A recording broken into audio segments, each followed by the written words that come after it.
Splish splash, I was taking a bath. Long about a Saturday night. My man. Yeah.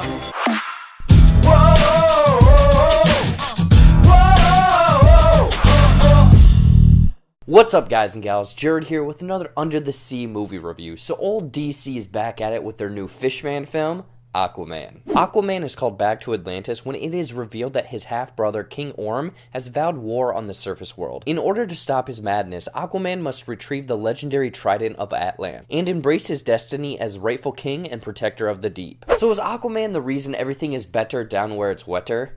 Let's find out. Now, before I get into my thoughts, let me know what you guys thought of Aquaman in the comments down below. Was this a nice refresher from Justice League? And do you think that Jason Momoa was born to play Aquaman? Now let's get into some of the good things this film did. James Wan did a wonderful job of really crafting this Aquaman story. I mean, it's very much a standalone movie. There's little kind of mentions every now and then of, you know, the greater DC universe, with it very much feeling like this emotional, uncharted kind of treasure hunt type movie.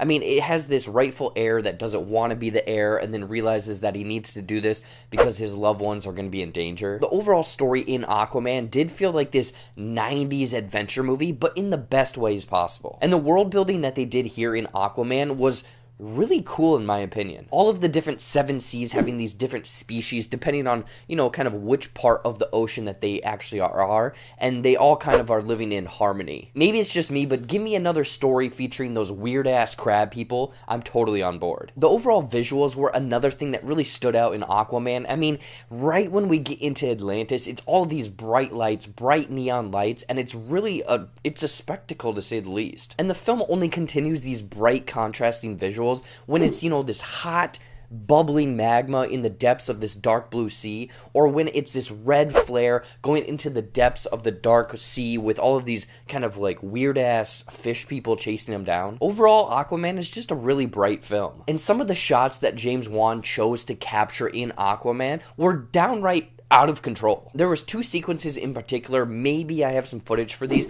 but it's the first fight at the lighthouse and then also Black Manta chasing down Mera and Aquaman. These were shot in such a way that it feels continuous, and maybe it was one shot, I'm not entirely sure, but it's honestly satisfying. It's such a spectacle to see. Like, all of this action is taking place, then the camera just kind of zooms over, there's more action over here, zooms back over, the same stuff is happening, and honestly, it's really satisfying. It got me moist. That one didn't work, did it?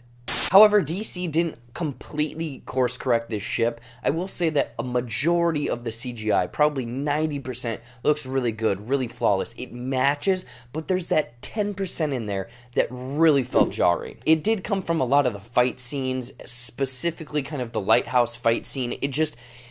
It didn't feel up to the quality of the rest of the film, and like I said, it was very much jarring at times. And lastly, the musical choices. A lot of the music, a lot of the background, a lot of the score really helped create this kind of underwater, wondrous world of Atlantis. But then all of a sudden, Pitbull shows up. Hehe, dale.